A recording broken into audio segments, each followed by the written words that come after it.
KPM.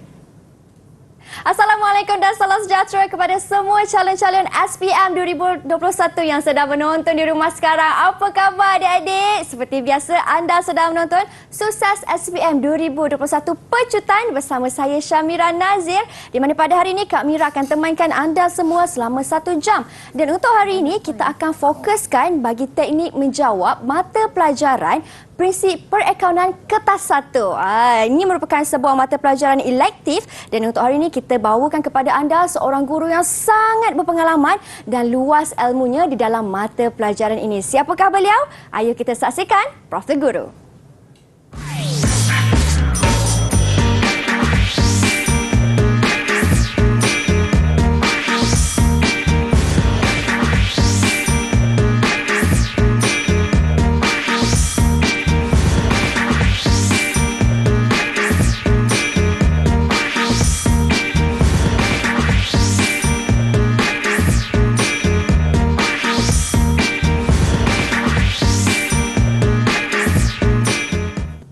Baik, dan bersama dengan kita hari ini Cikgu Nuraini. Assalamualaikum Cikgu. Waalaikumsalam Mira. Apa khabar Cikgu? Selamat datang Cikgu. Alhamdulillah sihat. Mira sihat? Saya sihat Cikgu. Baik Cikgu, hari ini kita akan sama-sama belajar. Cikgu akan curahkan ilmu Cikgu kepada mereka yang sedang menonton sekarang ni, teknik menjawab bagi kertas 1 untuk prinsip perakaunan. Betul Cikgu? Betul Mira. Betul. Ini merupakan mata pelajaran elektif Cikgu ya? Ya betul, di bawah subjek TVET. Di bawah subjek TVET. Ya. Dan saya yakin sebenarnya ada rahsia macam mana kita nak tackle setiap satu soalan bagi mata pelajaran ini. Betul, Mira. Jadi silakan Cikgu Nuraini untuk kongsikan kepada semua calon SPM yang sedang menonton di rumah. Terima kasih banyak-banyak Mira. Assalamualaikum semua. Okey, kepada semua calon-calon SPM yang sedang menonton pada hari ini. Okey, hari ini cikgu akan fokuskan kepada kertas 1 sahaja. Alright. Okey, kita tengok dulu. Okey, kertas 1 seperti yang awak sudah maklum, item objektif aneka pilihan, okey, dan awak perlu menjawab dalam masa 1 jam 15 minit, okey. Kemudian soalan yang diuji seperti yang awak telah sedia maklum, 40 soalan objektif dan membawa markah 40 dan wajaran dia 20% Mira sebenarnya. Daripada 100% kertas 1 dia ambil 20% sahaja. Okey. Seterusnya, apa aspek yang diuji dalam kertas 1? Okey, pertama, dia menguji pengetahuan awak semua. Pengetahuan yang awak belajar daripada tingkatan 4 bermula daripada pengenalan kepada perakaunan sehingga kepada imbangan duga Mira. Murid-murid belajar 9 bab tingkatan 4. Kemudian di tingkatan 5 daripada analisis nisbah sehingga kos pengeluaran. Jadi untuk kertas 1, semua topik yang awak belajar tingkatan 4 dan tingkatan 5 akan diuji. Pengetahuan. Kemudian pemahaman, sama pemahaman mereka lah. Setiap bab, fahamkan bab itu akan diuji dalam soalan kertas 1. Dalam pelbagai bentuk soalan akan diuji Mira. Kemudian aplikasi. Ini penting. Apa yang awak dah faham, awak tahu, awak faham, awak boleh aplikasikan dalam soalan, awak boleh jawab dalam soalan itu. Okey. Apa yang cikgu nak tekan di sini pada hari ini adalah aras kesukaran murid-murid semua. Okey, 40 soalan dipecah kepada 5 nisbah 3, nisbah 2 Mira. Maksudnya murid-murid, kalau 5 ni, kalau kita ada 40 soalan Mira, 20 soalan adalah aras rendah murid-murid semua. Jadi murid-murid kita boleh skor Mira sebenarnya sebab separuh daripada soalan itu adalah aras rendah. Okey, nisbah 3 dan nisbah 2. Nisbah 3 adalah soalan aras sederhana. Kalau kita kira-kira ni Mira dalam 12 soalan murid-murid. Tambah tolak macam tu kan. Aras tinggi 2. Nisbah 2. Maksudnya kalau kita kira di sini dalam lebih kurang 8 soalan aras tinggi murid-murid. Jadi di sini kertas 1 pegang betul-betul untuk awak dapat 40 markah. Kalau dapat betul 40-40 Mira, pandai bagus sangatlah Mira. Memang 20% dalam tangan. Ya, 20% dalam tangan. Sebab separuh daripada soalan ni ada aras rendah. Okey, nanti cikgu akan tunjukkan contoh aras rendah, soalan aras rendah, aras sederhana dan aras tinggi. Okey, seterusnya. Nak jawab kertas 1, ada dia punya guideline dia, ada dia punya tip lah. Tapi sebenarnya awak, cikgu rasa awak dah tahu. Hari ini cikgu akan jelaskan sekali lagi cara tips ataupun tips untuk kita skor kertas 1. Yang pertama sekali murid-murid, seperti biasalah Mira, semua soalan, semua subjek mesti kena baca soalan dengan teliti. Betul. Baca soalan dengan teliti. Baca tu janganlah baca lambat-lambat sangat. Baca betul-betul. Satu persatu soalan daripada bermula sampai akhir tu dia nak apa. Kemudian nombor 2, faham kehendak soalan. Awak baca soalan, awak lihat soalan ni nak apa? Soalan ni uji apa? Soalan ni contoh dia bagi ledger. Tiba-tiba dia tanya imbangan duga. Oh, soalan ni dia suruh kita cari maklumat ledger untuk kita cari jawapan imbangan duga. Faham, lihat apa soalan nak. Okey, kalau boleh guna highlighter Mira sebenarnya murid-murid. Boleh conteng soalan tu. Garis, oh soalan nak macam ni. Okey. Kemudian pengiraan melibatkan rumus ataupun format mestilah betul. Okey, murid-murid prinsip perakaunan, awak belajar pelbagai format. Awak belajar pelbagai operasi, awak belajar pelbagai rumus. Jadi, bila awak nak kira, pastikan dah ada rumus dalam ni. Kalau satu soalan perlukan rumus ataupun formula ataupun format, conteng dia punya format tu atas kertas soalan. Jangan biarkan kertas soalan awak tu bersih Mira. Tak conteng apa-apa. Takut nak conteng. Conteng murid-murid kertas soalan tu. Okey. Kemudian seterusnya adalah buat pilihan jawapan tepat.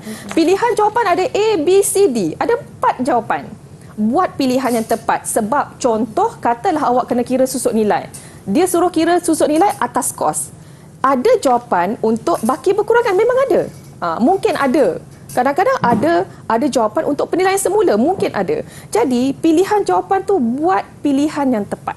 Okey, Mira, itu 4 tips untuk murid-murid menjawab dalam kertas 1 prinsip perakaunan. Okey, boleh semua? Boleh, cikgu. Baik, itu sedikit penerangan ringkas tentang format untuk kertas 1 dalam mata pelajaran prinsip perakaunan dan juga tips bagaimana untuk kita banyak-banyak kan dapat markah secara maksimum. Kita berhenti berehat seketika kerana selepas ini macam cikgu kata, cikgu nak tunjukkan pula antara contoh-contoh soalan bagi aras rendah, aras sederhana dan aras tinggi. Jangan ke mana-mana, hanya di Sukses SPM 2021 Pecutan. Didik TV KPM. Didik TV KPM. Baik, kembali kita dalam Sukses SPM 2021 Pecutan. Masih lagi bersama dengan guru cemerlang kita, Cikgu Noraini. Cikgu, tadi cikgu kata cikgu nak kongsikan soalan bagi aras kesukaran rendah. Silakan cikgu. Betul Mira. Okey, semua murid-murid, hari ini kita akan lihat dulu aras ataupun soalan ataupun item aras rendah. Okey, yang pertama kita lihat di sini. Semua contoh-contoh ini cikgu ambil daripada soalan peperiksaan 2018 dan 2019. Kalau di hadapan awak semua dah ada, awak boleh rujuk. Okey, murid-murid semua, yang pertama, ini adalah salah satu contoh aras rendah. Maklumat berikut menunjukkan ciri sebuah milikan perniagaan. Pengetahuan murid-murid. Ini yang awak belajar di bab 1 tingkatan 4. Milikan tunggal, kita ada perkongsian, kita ada syarikat dan juga kita ada koperasi. Murid-murid prinsip perakaunan memang dah kena tahu. Dalam ni kena ada. Kalau belum, rujuk balik.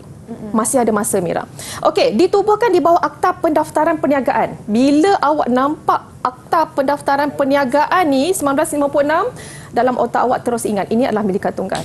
Okey, kalau perkongsian Akta 1961, kalau syarikat Akta Syarikat 1965, kalau koperasi 1993. So ada akta bab 1 itu pengetahuan murid-murid Mira. Okey, kemudian liability tidak terhad. Liability tidak terhad awak kena tahulah milikan tunggal dan juga perkongsian. Jadi pilihan jawapan di sini dia tanya yang menepati ciri-ciri. Awak boleh lihat di situ. Kalau awak nampak, awak boleh dapat jawapan di sini. A adalah peramu media berhad. Itu adalah syarikat. Tak menepati jawapan. Okey, cikgu pergi kepada B. Salon Kecantikan Salina. Mira, kalau ada nama Salina itu adalah milikan tunggal. Betul. Seorang. Kan? Okey. Mira pun boleh. Okey, kemudian syarikat bersama Senyam Berhad. Ini adalah syarikat Sendirian Berhad. Klinik pergigian Amir dan Amira, nampak? Amir dan Amira adalah perkongsian. Baca soalan dengan betul, fahami kehendak soalan, pilih jawapan yang tepat. Jawapan dia adalah D. Salon Kecantikan Salina. Salah confidentnya saya, cikgu. Salah sih. Pendaftaran perniagaan. Keyword dia kat situ murid-murid. Pendaftaran perniagaan adalah untuk milikan tunggal. Okey, murid-murid semua boleh. Okey, ini salah satu contoh aras rendah. Kemudian, padanan. Pilih padanan fungsi jurnal khas murid-murid. Bab 4 jurnal khas. Okey, jurnal khas kita ada 6. Jurnal jurnal khas kita ada 6. Kita ada jurnal belian, jurnal pulangan belian, jurnal jualan, jurnal pulangan jualan, jurnal penerimaan tunai, jurnal pembayaran tunai. Okey, ini asas awak kena tahu. Dia bagi jurnal, dia berikan jenis akaun yang terlibat. Jadi di sini awak kena baca satu persatu. Pertama, jurnal jualan merekod jualan barang niaga secara kredit. Merekod jualan barang niaga. Betul. Jurnal jualan kita rekod barang niaga secara kredit. Okey, kita baca lagi lah. Mana tahu awak macam, betul ke ni aku jawab A kan? Awak boleh pergi lagi pilihan B. Pulangan keluar. Jurnal pulangan keluar. Pulangan belian. Nama lain dia adalah pulangan belian. Merekod pulangan barang niaga daripada pembekal. Kita rekod pulangan barang niaga kepada pembekal. B dah salah. Okey. Conteng kertas soalan awak tu. Kemudian pulangan masuk. Jurnal pulangan masuk adalah jurnal pulangan jualan. Okey. Merekod pulangan barang niaga kepada, nampak? Jurnal pulangan jualan ataupun jurnal pulangan masuk, kita rekod pulangan barang daripada pembeli ataupun pelanggan yang berhutang dengan kita. Jadi, B dengan C dah salah. Kemudian yang terakhir, jurnal penerimaan tunai. Merekod penerimaan barang niaga sahaja tak tepat tu. Penerimaan kita merekod semua penerimaan tunai. Kalau pembayaran kita rekod semua yang berkaitan dengan pembayaran tunai. Jadi, barang niaga, dia spesifik barang niaga tu salah dah. Jadi, jawapan di sini adalah B. Minta maaf, jawapan di sini adalah cikgu nampak B. Jawapan di sini adalah A. Terima kasih Mira. Jawapan di sini adalah A. Okey, buat pilihan yang tepat satu persatu. Kalau dah pangkah tu pangkah dah siap-siap senang. Okey, murid-murid semua, boleh?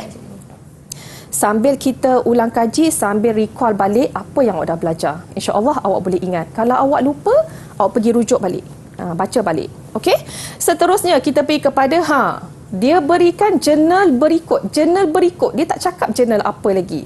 Daripada perniagaan TL Enterprise. Okey? Dia berikan tarikh 2018 Ogos 1. Nampak? Ogos 1. Kemudian keterangan di sini dia tulis aset dan modal pada tarikh ini. Mesti awak mesti pernah kita recall balik. Pernah buat record macam ni. Soalan dia tanya, apakah jenis urus niaga yang direkodkan dalam jurnal am? Ini adalah jurnal am. Okey, format dia ada debit, kredit. Format jurnal awak kena tahu. Sekarang dah kena tahu dah format sebab ada banyak format Kemudian awak lihat di sini. Ini adalah catatan pada 1 Ogos. 1 Ogos merupakan catatan pembukaan. Masih ingat lagi awak buat kerja khusus? Masih ingat lagi awak rekod kitaran perakaunan dokumen? Catatan pembukaan terbahagi kepada 2. Ada 2 Mira. Pertama, perniagaan itu baru memulakan perniagaan. Jadi keterangan di sini adalah memulakan perniagaan. Yang kedua adalah meneruskan perniagaan. So keterangan di sini seperti inilah, aset dan modal pada tarikh ini. Itu je. Ini adalah catatan pembukaan. Semua catatan pembukaan kita akan masukkan dalam jurnal am. Kemudian baru awak masuk dalam buku tunai, awak masuk dalam ledger. Boleh semua? Boleh cikgu. Okey, boleh Mira? Kita teruskan lagi Mira. Pilih padanan yang betul. Murid-murid semua, bila soalan, highlightkan. Betul. Ada soalan dia nak pilih padanan yang salah. Mungkin ada kan. Jadi, baca soalan dengan teliti, highlightkan apa soalan nak. So, kita lihat satu persatu lah. Bila awak lihat di sini, dia punya pilihan jawapan, ada urus niaga, ada analisis pembayaran. Ini adalah buku tunai runcit. Awak mungkin dah nampak tak? Ini buku tunai runcit. Ya, buku tunai runcit dia ada analisis pembayaran yang menguji murid-murid. Dia bagi urus niaga, dia tanya analisis pembayaran apa? Di sini awak kena tahu. Pertama, baiki kenderaan. Baiki kenderaan, betul ke analisis pembayaran dia tambang? Tak tepat, salah. Okey, baiki kenderaan, analisis pembayaran tu kita masuk dalam belanja am ataupun belanja pejabat. Lagi, mengirim bungkusan. Betul ke analisis pembayaran dia alat tulis? Awak boleh conteng-conteng dekat sini. Mengirim bungkusan, kita tak masuk dalam alat tulis. Kita masuk dalam belanja pos. Pos punya. Analisis pembayaran pos. Okey. Kemudian membeli sampul surat. A, pelbagai. Betul ke analisis pembayaran ni pelbagai? Murid-murid semua, analisis pembayaran pelbagai ni untuk yang belanja-belanja kecil yang jarang berlaku. Contoh, cikgu bagi contoh seperti pekerja dia nak pinjam duit. Contohnya pekerja nak pinjam RM50.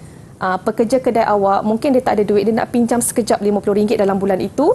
Jadi kita gunakan tunai runcit bagi kepada pekerja. Jadi pelbagai ni untuk belanja yang kurang, yang jarang sangat berlaku lah. Jadi membeli sampul surat kita tak boleh masuk dalam pelbagai, kita masuk dalam pos. Kalau tak ada dalam pos, kita boleh masuk dalam alat tulis. Utamakan dulu pos. Kalau tak ada pos, kita boleh masuk dalam alat tulis. Alat tulis tak ada cikgu, kita boleh masuk dalam belanja pejabat. Kita lihat soalan tu dia berikan pos. Kalau dia beri pos, kita masuk dalam membeli sampul surat ini dalam pos lah, belanja pos. Lihat kepada soalan lah. Kemudian belanja minuman. Ya, belanja minuman kita masukkan dalam belanja am. Kadang-kadang analisis pembayaran belanja minuman tu dia dah letak siap-siap minuman. Kalau ada minuman, kita masuk dekat minuman Mira. Tapi soalan ni dia tak bagi minuman, dia bagi belanja am atau belanja pejabat, kita masukkan dalam belanja pejabat. Okey, murid-murid boleh semua. So jadi awak analisis kat sini Jawapan dia adalah D, Mira. Boleh semua? Boleh, cikgu. Seterusnya, dokumen. Okey, dokumen, awak buka balik buku teks, awak lihat satu persatu dokumen tu. Dokumen ni fungsi apa, fungsi apa, fungsi apa. Okey, pilih dokumen yang akan direkod dalam buku tunai runcit. Buku tunai runcit ni kita rekod belanja kecil-kecilan yang kerap berlaku. Setiap organisasi ada buku tunai runcit. Okey, awak rujuk balik untuk dapat info yang lebih. Okey, di sini dia beri pilihan jawapan A, B, C dan D. Satu persatu awak lihat. Okey, yang pertama memo. Awak lihat di sini memo. Memo pemilik membayar bil telefon peribadi dengan menggunakan wang perniagaan. Bayar bil telefon menggunakan wang perniagaan 250 tidak sesuai kita masukkan dalam buku tunai runcit sebab amount dia besar. Buku tunai runcit ni amount yang kecil-kecil, macam RM5, RM10. Jadi kita gunakan buku tunai. So A tu salah lah, tak tepat. Kemudian B, voucher pembayaran. Kita bayar gaji, tengok. Gaji tak sesuai kita masuk dalam buku tunai runcit. Amount dia nampak Mira, RM900. Jadi kita masuk dalam buku tunai. Jadi B jawapan dia tak tepat juga. Kita lihat satu lagi C. C kita beli barang niaga. Murid-murid beli barang niaga, beli aset, bayar belanja operasi perniagaan tak sesuai masuk dalam buku tunai runcit Mira sebenarnya. Sesuai masuk dalam buku tunai. Okey? Jadi so C tu pun dah salah. Jawapan dia adalah D. Awak lihat di sini. Kenapa? Kita beli pen, kita beli kertas. Jadi analisis pembayaran kita boleh masuk dalam alat tulis. Buku tunai runcit nilai dia berapa? RM25 sahaja. So, jawapan dia D lah. Jumlah yang kecil lah, cikgu Ya. Buku tunai runcit untuk pembayaran kecil-kecilan sahaja yang kerap berlaku lah. Okey, jadi murid-murid semua boleh? Soalan seterusnya. Tengok. Item manakah yang menambah? Awak highlight menambah. Tambah ikuti pemilik. Murid-murid, ikuti pemilik ni adalah modal. Apa yang menambahkan ikuti pemilik? Lihat pilihan jawapan di sini. Masih ingat lagi modal awal? Cikgu buat ni modal awal tambah sama-sama dengan cikgu. Tambah untung bersih tolak bilan. Kita akan dapat modal akhir. Sekiranya perniagaan tu rugi, kita tolaklah. Okey. Di sini, apakah item yang mengurangkan? Awak lihat di sini. Belanja. Belanja mengurangkan modal. Sebab bila kita nak dapat untung bersih, hasil tolak belanja. Belanja mengurangkan modal. Okey, soalan dia nak menambahkan modal. Ambilan adalah catatan kontra kepada modal. Jadi, ambilan mengurangkan modal perniagaan. Tak tepatlah. Rugi bersih memang mengurangkan modal. Jawapan dia adalah ya, modal tambahan. Modal tambahan menambahkan modal.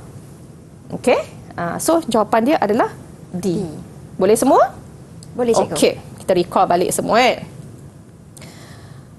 Apakah butiran yang akan menyebabkan penambahan kos? Penambahan kos belian. Butiran yang menambahkan kos belian. Murid-murid, ini lebih kepada format akaun perdagangan dan untung rugi. Bagaimana awak dah dapat kos belian? Belian, tolak pulangan belian, awak akan dapat belian bersih. Selepas belian bersih, kita ada 4 kos yang akan menyebabkan kos belian bertambah. Apa murid-murid semua? Ya, insurans atas belian, angkutan masuk, duti atas belian dan juga upah atas belian. Empat kos ni akan menambahkan kos belian. Jadi pilihan jawapan di sini dia berikan angkutan masuk tak tepat. Angkutan masuk adalah belanja. Kita masuk dalam belanja operasi perniagaan. Angkutan keluar, minta maaf, angkutan masuk, minta maaf saya nampak angkutan keluar. Angkutan masuk menambahkan kos belian. Betul. Angkutan keluar adalah belanja. Kita tak masuk dalam kos belian, Mira. Angkutan masuk, kita masuk dalam kos belian. Angkutan keluar, kita letak dalam belanja. Okey, murid-murid. Lagi, duti atas belian. Ya, duti atas belian menambahkan kos belian. Okey, kita lihat kat sini pilihan jawapan dia 1, 3 Roman, insurans. Kalau dia tulis insurans atas belian, ya, dia menambahkan kos belian. Sekarang dia hanya tulis insurans. Itu adalah belanja operasi perniagaan. Tak masuk dalam kos belian. Boleh semua murid-murid? Jadi jawapan dia adalah 1 dan 3. B, cikgu. Ya, cikgu tak letak jawapan kat sini. Cikgu pun baca jawapan macam awak semua. Ya. Okey, semua boleh semua murid-murid? Boleh, cikgu. Jadi maksudnya memang ada sedikit perbezaan lah antara insurans dan juga insurans atas belian. Betul, betul. Kena berhati-hati murid-murid. Jangan rasa macam insurans, okey, pejam mata terus tanda. Kesilapan kecil tu yang kita tak nak kan. Kerana dia boleh menyebabkan kerugian pada markah kita. Kita berhenti berehat seketika, cikgu. Kita kembali selepas ini. Anda di rumah jangan ke mana-mana. Didik TV KPM. Didik TV KPM. Baik, calon SPM semua masih bersemangat ke belum lagi ni? Come on, kita kena bersemangat untuk sama-sama kita pecut dengan Cikgu Noraini dalam mata pelajaran prinsip perakaunan. Sekarang ni Cikgu nak sentuh pula bagi soalan aras sederhana, Cikgu. Ya, betul, Mira. Silakan, Cikgu. Okey, murid-murid semua, sebentar tadi kita bincang soalan aras rendah. Okey, sekarang kita lihat aras sederhana. Okey, dia lebih kepada awak pengetahuan, pemahaman dan juga aplikasi awak sendiri. Okey, situasi berikut berlaku dalam akaun untung rugi. Ini popular lah akaun untung rugi ni. Tapi diberikan hint, belanja lebih daripada hasil. Murid-murid semua. Jadi soalan, kesan situasi tersebut akan menyebabkan perniagaan memperoleh. Lihat pilihan jawapan. Rugi kasar, untung bersih, rugi bersih. Yang ni awak memang kena tahulah. Okey? Jadi bila belanja melebihi hasil, Mira, Mira rasa macam mana? Belanja melebihi hasil, untung ke rugi, Mira? Itu memang sah-sah rugi tu, Cikgu. Ya, sah-sah rugi. Jadi pilihan jawapan di sini awak jangan ambil kasar. Sebab akaun untung rugi dia untuk mencari rugi ataupun untung bersih. Jadi bila melebihi hasil, rugi bersih. Baik. Awak boleh dapat cepatlah, boleh dapat jawapan kat sini cepatlah. Sebab kalau awak dah nampak, awak faham, awak boleh jawab dengan mudah soalan ni. Okey, seterusnya. Maklumat berikut menerangkan tentang sistem dalam perakaunan. Buku X merekod semua jenis urus niaga perniagaan secara tepat dan bersistematik menggunakan sistem Y. Kita rekod dalam akaun menggunakan sistem catatan bergu, murid. Tak ada sistem lain dah. Debit apa, kredit apa. Jadi Y ni adalah sistem catatan bergu. Awak lihat pilihan jawapan. Apakah X dan Y? Lihat kehendak soalan nak apa. Okey, kalau awak lihat di sini Y, catatan tunggal, sistem investment berterusan, sistem catatan bergu. Jawapan dia ada satu je kat sini, Mira. Betul. Awak dah boleh jawab C kalau awak tak nak baca X. Tapi cikgu explain lah juga di sini. Okey, buku X yang merekod semua jenis urus niaga. Ledger lah. kita record semua urus niaga ke dalam ledger. Bila kita masuk dalam buku catatan pertama, kita post ke ledger. Setiap urus niaga, awak kena tahu apa akaun yang didebitkan, apa akaun yang dikreditkan. Supaya awak punya imbangan juga akan tepat, balance. Okey, jadi jawapan di sini adalah C lah. Baik. Boleh murid-murid semua? Boleh, cikgu. Okey, seterusnya kita pergi lagi. Pilih padanan yang betul. Padanan yang betul pula. Highlight kat sini betul. Dia berikan akaun yang terlibat, dia berikan jenis akaun dan dia berikan baki. Okey, setiap akaun dia ada baki BB dia di sebelah mana. Asset, baki BB dia berada di sebelah debit. Liability, baki BB dia berada di sebelah kredit. Itu kena tahulah murid-murid semua. Alright, kita lihat satu persatu. Faedah atas pinjaman. Faedah atas pinjaman adalah belanja. Kenapa dia letak aset? Salahlah dekat sini dah. Okey, commission. Commission kadang-kadang dia ada commission diberi, Mira. Kadang-kadang dia ada commission diterima. Jadi kita lihat pilihan jawapan. Kalau dia letak commission ni belanja, kenapa kredit? Belanja debit. Kita rekod di sebelah debit. Jadi salah dah jawapan juga di sini. Cepat sikit kalau boleh menjawab. Cakap dalam hati ni bila nak jawab soalan supaya awak nampak soalan. Akaun belum bayar. Akaun belum bayar, liability. Kenapa liability debit? Kita rekod semua hutang di sebelah kredit. Nampak? Faedah atas simpanan tetap hasil betul. Jawapan dia adalah D. Okey, boleh semua murid-murid satu persatu. Kita pergi lagi. Okey. Dia bagi satu akaun di mana daripada perniagaan Daniel. Dia bagi Y. Dalam hati cakap, mesti nak suruh kita cari Y ni. Ya. Apakah Y dalam imbangan duga? Nampak murid-murid? Dia bagi ledger. Tapi dia tanya imbangan duga. Apakah itu? Jadi di sini awak kena cari berapa angka imbang. Berapakah baki HB? Berapakah baki BB bagi soalan perniagaan Daniel ini? Pertama sekali awak lihat. Bila kita rekod belian di sebelah kredit, maksudnya ini adalah akaun belum bayar. Belian secara kredit kita masuk dalam akaun belum bayar. Jualan secara kredit akaun belum terima. Itu kena tahu. So pilihan jawapan A dengan B dah boleh buang dah. Jangan tengok dah. Okey? Persoalan di sini, ni amount mana ni?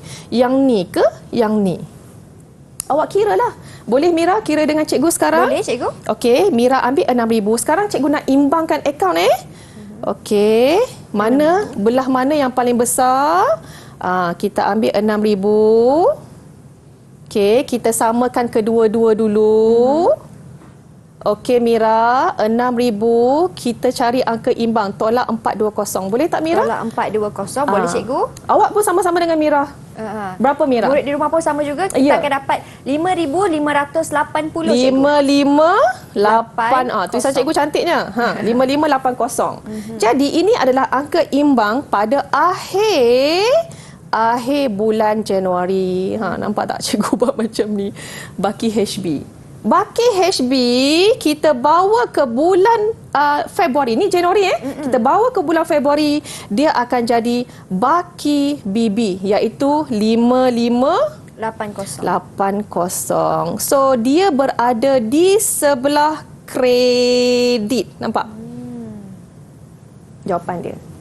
Jawapan dia adalah D. Cepat dengan pantas awak boleh kira. Faham soalan tu nak apa? Boleh? Okey semua? Senang kalkulator yang mudah kan Mira kan? Dah dapat jawapan D. Okey murid-murid. Seterusnya kita pergi lagi. Kesilapan manakah yang tidak ketara dalam imbangan duga? Murid-murid, kita ulang kaji balik. Dalam imbangan duga ada dua kesilapan. Kesilapan ketara, kesilapan tidak ketara. Kesilapan ketara, imbangan duga tak balance. Dalam bahasa mudah Kesilapan tak ketara, imbangan duga tu balance tapi salah. Okey, jadi pilihan jawapan ni kena tahu satu persatu.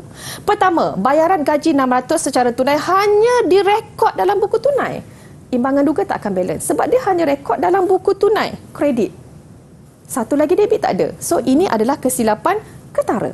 Tak boleh pilih sebab dia tanya tidak ketara. Highlightkan soalan. Dia nak apa soalan tu? Kemudian diskaun diberi 70 telah direkodkan dalam akaun diskaun diterima. Diskaun diberi adalah belanja. Kita kena rekod di sebelah debit. Tiba-tiba dia masuk kredit. Nampak imbangan duga tak balance. Sepatutnya debit, dia masuk kredit. Tak balance. Okey? Jadi B adalah kesilapan ketara. Kemudian C, jualan secara kredit 255 telah direkodkan dengan 225 dalam akaun jualan. Okey, dalam akaun belum terima dia rekod 255. Tapi dalam akaun jualan ni dia rekod 225, tak balance. Jadi ini adalah kesilapan ketara. Akhir sekali B, belian alatan pejabat 500 dengan cek. Okey, cek direkod di sebelah kredit. Belian itu direkod dalam akaun belian. Belian alatan pejabat. Alatan pejabat kita rekod di sebelah debit. Akaun belian pun kita rekod di sebelah debit. Betul. Imbangan duga awak tak akan dapat detect kesilapan ini sebab balance. Sebab awak salah, akaun tu salah, awak salah masuk di baki debit tu semuanya betul, sebab alatan pejabat pun debit, belian pun debit, cuma awak salah masuk akaun. Sebab tu dia tak nampak sangat, tak ketara sangat kesilapan itu. Jadi jawapan dia D lah. Awak lupa kesilapan ketara dan kesilapan tak ketara, awak rujuk balik buku. Ulang kaji balik kesilapan ketara dan tak ketara ini. Okey, boleh murid-murid semua? Cikgu. Okey, kita teruskan lagi. Maklumat berikut berkaitan langkah-langkah pembubaran perkongsian dalam jurnal am. Ini langkah-langkah. Dia bagi pilihan jawapan. Dia suruh susun kan. Kalau langkah-langkah ni dia suruh susun. Jadi satu persatulah awak kena cari. Pertama, bila kita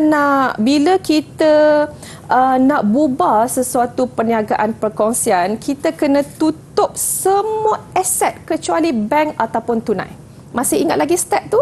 Semua aset kita kena tutup, kita kena masuk dalam realisasi. Jadi, awak baca di sini, cikgu lihat pilihan pertama adalah 3 Roman. Nampak? Okay. So, awak cari yang mana yang pertama? Awak lihat pilihan jawapan. Ada tak 3 Roman, Mira? Ada cikgu. Terus jawapan dia? C. Tak payah pening-pening kan cikgu? Betul. Terus anda je. Ya. Tapi kalau awak macam, tak yakinlah betul ke aku pilih ni kan? Baca satu persatu. 3 Roman, kita tutup semua aset, masuk dalam realisasi. Kemudian kita baca, kita buat apa? Merekod penerimaan tunai daripada penjualan aset. Semua aset yang kita jual, kita masuk dalam akaun bank. Dan juga belanja realisasi kita bayar pun, kita masuk dalam debit realisasi. Akaun realisasi kita masuk di sebelah debit. Okey?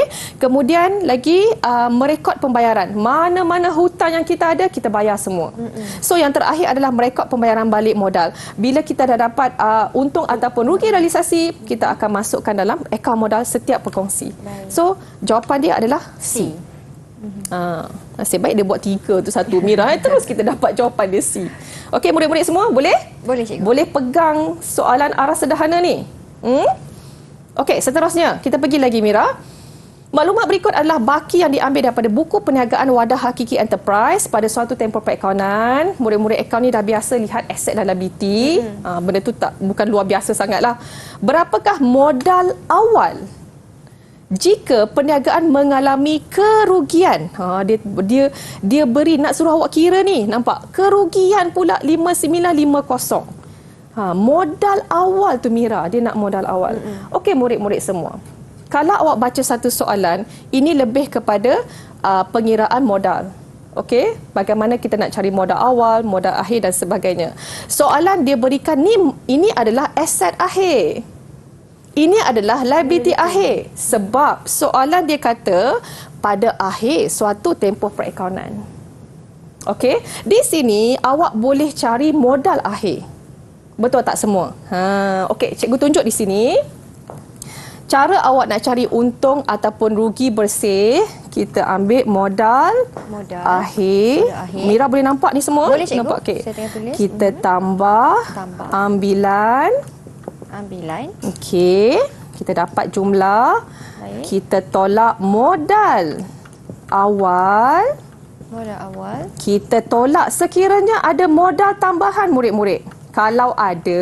Ini format yang penuh lah ya. Kemudian kita dapat untung ataupun rugi. Okey, murid-murid semua. Modal akhir dia berikan murid-murid. Ni, bagaimana nak cari modal akhir? Aset akhir tolak liability akhir. Okey, Mira, boleh tak tolong cikgu? Boleh, cikgu. Aset akhir 50,000 tolak liability akhir 17,590. Boleh tak? Boleh. Kita akan dapat 32,000. 32,000. 410, cikgu. 410. Nampak murid-murid, cikgu dah masuk. Ambilan ada tak dalam soalan ni? Tak ada. Tak adalah. Okey semua.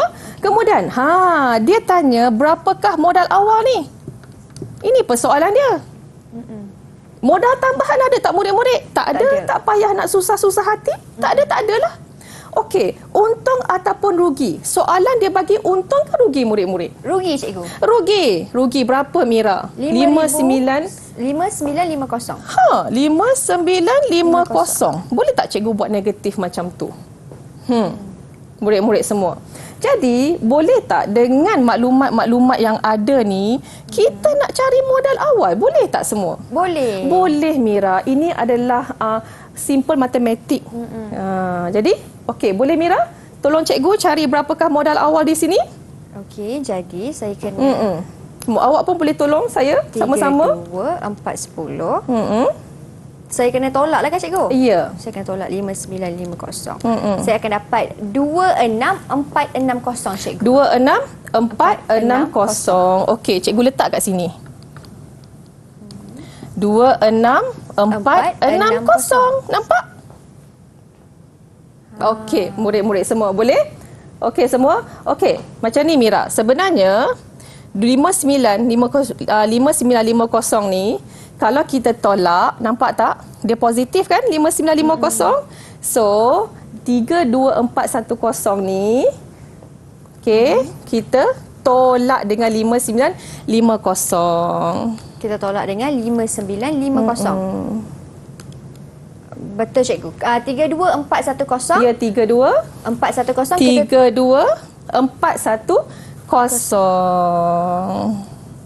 Lagi sekali cikgu, maafkan saya lagi sekali. Betul cikgu Ya, cuba kira Mira. Okey. 32410. Okey.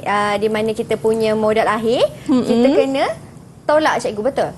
Tambah Mira. Kita kena tambah 32410 tambah 5950 Mira. Okey, kita akan dapat 38,360. 38360. Ya, sebab rugi kan cikgu. Ya, betul Mira. Okey, baik. Lebih kepada matematik murid-murid. Sekiranya di sini dia rugi, kita tambah. Kalau di sini dia untung, kita tolak untuk dapat modal awal murid-murid semua. Okey? So jawapan dia adalah apa dia? Jawapan dia ialah D cikgu. 36360. Okey semua, boleh? Boleh. Okey, seterusnya kita pergi lagi. Maklumat berikut diperolehi daripada buku perniagaan Encik Amin, seorang peruncit pada 31 Disember 2008. Dia berikan untung kasar, gaji, sewa, ambilan komisen diterima. Soalan dia, berapakah rugi? Rugi bersih lah. Banyak rugi soalan ni Mira. Jadi di sini untung kasar dah ada, awak cari hasil. Ada tak hasil dalam ni? Ada? Komisen diterima. Jadi untung kasar kita tambah dengan hasil. Baik. Okey, dah dapat dah satu komisen diterima. Kemudian tolak belanja. Ada tak belanja dekat sini? Ada. Ada Mira. Iaitu gaji, tolak, ambilan jangan. Ambilan ni dia macam saja letak kat sini nak mengganggu awak semua. Ambilan adalah catatan kontrak. Dia bukan hasil, dia bukan belanja. Jadi ambilan ni Mira, kita mana ambilan ni? 400 ni kita abaikan je Mira. Baik. Ada yang boleh kita abaikan, tak boleh masuk saja nak uji awak semua. Jadi boleh tak Mira? Sewa adalah belanja. Kita masuk sebagai, kita tolak. Untung kasar tambah hasil tolak belanja. Boleh tak Mira? Tolong Boleh, saya. cikgu. Betul ke rugi ni Mira? Betul rugi. Negatif cikgu jawapan saya. Negatif rugi. Berapa jawapan dia Mira? Jawapannya ialah C, RM900 kerugiannya. Okey, Mira kira sekali lagi 24500. 24500 Tambah hasil. Baik. Tolak gaji. Tolak gaji 18,000. Tolak sewa. Tolak sewa Ya. 7,200. Ya. Maka jawapan dia salah, nanti rugi markah, bukan rugi perniagaan je. Betul. Kira tu betul-betul murid-murid. Berapa Mira jawapan dia? Jadi jawapannya ialah kerugian sebanyak RM500. Ya murid-murid. Masa awak sedang kira, pastikan kira tu betul-betul. Ramai juga murid-murid saya Mira, kalkulator tu. Kadang-kadang cuai sikit lah. Masa nak tekan-tekan tu pastikan nombor tu betul. Kira betul tambah tu, operasi tu kena betul lah. Ya. Okey, murid-murid semua boleh? Boleh cikgu. Jadi Okey. kepada murid-murid di rumah, ingat pesan cikgu, tambah betul-betul, jangan lakukan kesilapan. Orang kata silly mistake lah cikgu. Ya, betul. Kesilapan yang kita Sayang tak ingin. kan? Sayang. Macam Sangat yang Mira telah lakukan sebentar tadi. Kesilapan yang ringkas, tak nak macam tu. Okey cikgu, kita berhenti berehat seketika. Selepas ini cikgu akan kongsikan pula bagi soalan beraras tinggi macam mana. Kita berhenti berehat, jangan ke mana-mana, kita kembali selepas ini. Didik TV KPM. Didik TV KPM. Kembali kita dalam Sukses SPM 2021 Pecutan. Kali ini kita nak masuk pula perbincangan bagi soalan beraras tinggi. Silakan cikgu. Okey, terima kasih Mira. Sekarang kita masuk soalan aras tinggi. Kalau sebut aras tinggi ni taklah tinggi sangat Mira. Jangan takutlah. Cikgu tunjuk bagaimana contoh aras tinggi. Okey, cikgu pilih soalan ni. Alright. Maklumat berikut diambil daripada Zaleha dan Aisyah Trading. Okey. Nampak ni awak terus ingat, oh ini adalah analisis nisbah tingkatan 5. Okey, dia berikan nisbah semasa Zaleha 2.5. Nisbah semasa aset semasa bahagi liability semasa. Dia nak lihat kemampuan perniagaan ini membayar hutang. Aisyah Trading RM1.5 nisbah 1. Maksudnya di sini Mira, Zaleha dia ada kekuatan RM2.5%. Kita convert dalam bentuk RM untuk membayar RM1 liability. Aisyah ada RM1.8% untuk membayar RM1 liability. Itu tafsiran dia. Kemudian pulangan atas modal. Kita lihat Zaleha 25%. Pulangan atas modal Aisyah lebih tinggi. Nampak? Boleh buat analisis, boleh buat analisis dekat sini. Kemudian kadar pusing ganti inventory. Maksud di sini kadar pusing ganti dalam setahun berapa banyak, bahasa mudah berapa banyak pusing stok, berapa banyak pusing inventory dalam setahun. Ada perniagaan dia pusing sekali je. Ada perniagaan dia pusing 10 kali. Jadi di sini Zaleha 3 kali. Aisyah 5 kali. Nampak? Kita boleh lihat prestasi mana yang lebih baik. Tapi baca soalan dulu. Berdasarkan analisis nisbah ini, pilih pernyataan yang betul. Satu persatu. Awak kena tengok satu persatu lah. Okey? Pertama, perniagaan Zaleha lebih cekap. Lebih cekap menguruskan perniagaan berbanding Aisyah Trading. Rasanya macam Zaleha cekap lagi. Betul tak Mira? Aisyah Trading lagi. Aisyah Trading lebih cekap lagi cikgu. Aisyah Trading, perniagaan Zaleha lebih cekap menguruskan perniagaan berbanding Aisyah Trading. Aisyah Trading lebih cekap, betul tak? Betul. Pulangan atas modal dia okey. Dia punya pusing ganti inventory. Jadi maksudnya A ni tak tepat. Awak tengok satu persatu.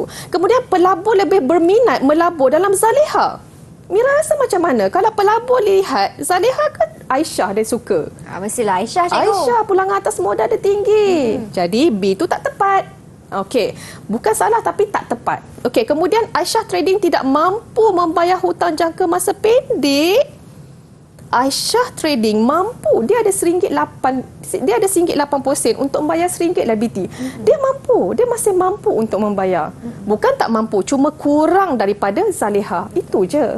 Kemudian keupayaan Zaleha membayar hutang jangka pendek adalah lebih tinggi berbanding Aisyah Trading. Ya, itulah yang betul.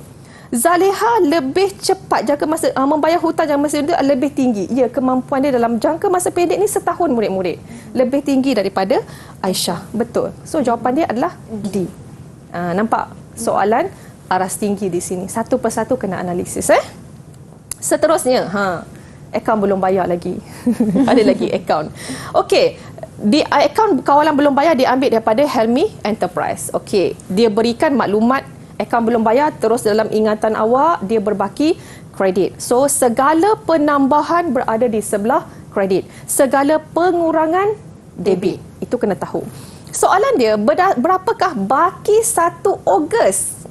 Dia tanya baki pada bulan depan. Ni bulan Julai. Dia tanya baki pada bulan depan. Sekiranya dia ada bagi maklumat pula Mira. Awak kena masukkan 2,100 ke dalam akaun kawalan ni dulu. Masukkan dulu, cari baki HB, dapat baki BB. Itu je sebenarnya. Jadi di sini murid-murid, awak kena jelas bila kita, ni lebih kepada kitaran perakaunan lah murid-murid. Kita masuk dalam jurnal belian, bila post ke ledger, kita masuk dalam akaun, pulang akaun, belum bayar. So, kita akan rekod di sebelah kredit. Betul tak murid-murid? Kita letak kat sini belian. Okay. Ini je maklumat dia berikan. Jadi, awak boleh cari angka imbang lah. berapa baki yang perlu kita bawa ke bulan depan, Ogos. Jadi boleh tak Mira, kita kira Mira pun dah cepat nampak. Mira pun dah nampak macam mana nak cari jawapan soalan ni. Okey. Macam mana Mira? Pertama sekali kita cari bahagian mana ni kredit, ini debit, bahagian mana jumlah dia besar? Bahagian kredit, cikgu. Okey, pandai. Berapa Mira? 9,200. 9,200. Murid-murid boleh kira sama dengan Mira. Okey, cikgu samakan dia. Okey, kita nak cari angka imbang berapakah baki HB. Okey, Mira boleh tak? 9,200 tolak 5,000 Baik. tolak 600 tolak 370. Boleh cikgu, tolak 5,000, tolak 600, tolak 370. Kita akan dapat RM3,230. 3230. Ini adalah angka imbang. Cikgu tulis kat sini lah ya. 3230. Cikgu boleh tulis kat sini baki HB? Ya. Kita berhutang, baki hutang kita 3,230. Jangan lupa murid-murid baki HB bawa ke baki BB. Itu jangan lupa. Cikgu bawa letak kat bawah ni baki BB kat sini. BB dia, HB dia, debit. BB dia kita letak di sebelah kredit. Ini asas Mira dalam rekod. Ini adalah asas dalam rekod. Jadi soalan dia ada debit, ada kredit. Nampak? Dia berada di sebelah kredit. 3230. Mana sini? Jawapan dia adalah dadu. Kira betul-betul. Ada murid-murid ni Mira, dia kira tu dia nampak Mira, dia dah tahu. Tapi kadang-kadang 5,000 ni dia tekan 500. Itu sangat bahaya murid-murid. Tekan kalkulator tu, amount tu tekan dengan tepat. Sayang markah. Betul. Aras tinggi Okey. Alright, seterusnya kita pergi lagi. Kad inventory pula. Ingat lagi awak buat kerja khusus dulu. Kad inventory. Alright. Dia tanya, berapakah nilai inventory akhir? Murid-murid, sekiranya soalan diberikan setiap jenis inventory, cari setiap jenis inventory. Jangan jumlah baru cari yang paling rendah. Jangan macam tu. Tengok cikgu buat. Pertama, benang. Benang awak cari. Mira sama-sama dengan cikgu. Boleh, cikgu. Kita ada benang awal. Benang awal. Kita beli lagi benang. Kita tambahlah ya Mira. Betul. Okey. Kita keluarkan benang. Tolak 80. Berapa 80. Mira? 90, cikgu. Benang. Cikgu tulis kat sini 90. Ini adalah benang. Okey, boleh faham ni murid-murid? 90 kotak Okey. Jarum pula. Boleh Mira? Boleh. Kita ada baki jarum 30. Murid-murid semua. Kita belilah, maksudnya kita beli tambah lagi 200 dan kita keluarkan 120 jarum. Berapa murid-murid semua? Berapa Mira? Murid-murid semua sama tak dengan Mira? Kita akan dapat 110, cikgu. 110. Ini adalah jarum. Ini dalam bentuk unit murid-murid. Kita nak dalam bentuk RM. Sekarang soalan dia bagi harga kos dan harga pasaran. Kita akan cari nilai yang paling rendah. Pilihlah. Yang ni mana paling rendah ni Mira? 10 ke 35? 10, cikgu. 90 kotak darab dengan 90. Kita akan dapat darab dengan 10, kita akan dapat 900, cikgu. 900. Pandai Mira. Okey, jarum pula murid-murid. RM5 dengan 10. Mana yang paling rendah? Nilai yang paling rendah kita akan ambil untuk inventory akhir. Kita akan pilih RM5, cikgu. RM5 Mira, pandai. Jadi, berapa baki tadi? Kita 110 darab dengan 5. Berapa Mira? 550, cikgu. 550. Jadi murid-murid tambah sajalah. Tambah je.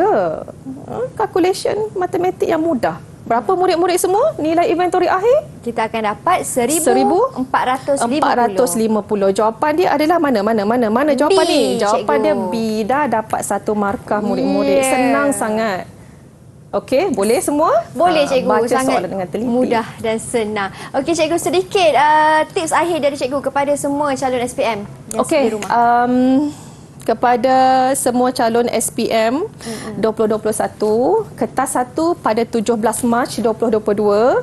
Hari ni 1 Mac Mira? 1 Mac, kita ada 16 hari lagi. Esok pun awak dah mula kertas bahasa Melayu mungkin bahasa Melayu.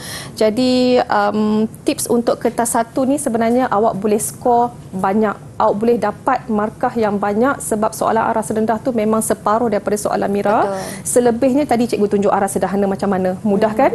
Aras tinggi pun macam mana. Mudah. Jadi awak tune otak awak tu, awak anggap soalan ni memang mudah untuk kita skor. Dapatkan markah yang tinggi. Ingat tips yang cikgu sebut tadi pada awal rancangan tadi, baca soalan dengan teliti, kira betul-betul jangan cuai dan fahami kehendak soalan. InsyaAllah awak boleh jawab dengan baik dan awak dapat 40/40, insya-Allah. InsyaAllah, amin. Terima kasih banyak-banyak Cikgu Nuraini atas perkongsian ilmu pada hari ini. Diharapkan memberi manfaat yang luas kepada semua calon SPM. Ingat Cikgu pesan, jangan lakukan kesilapan yang kecil, rugi markah nanti. Terima kasih banyak-banyak Cikgu. Terima kasih juga kepada semua. Kita jumpa lagi di episod akan datang hanya di Sukses SPM 2021 Pecutan. Assalamualaikum dan salam sejahtera.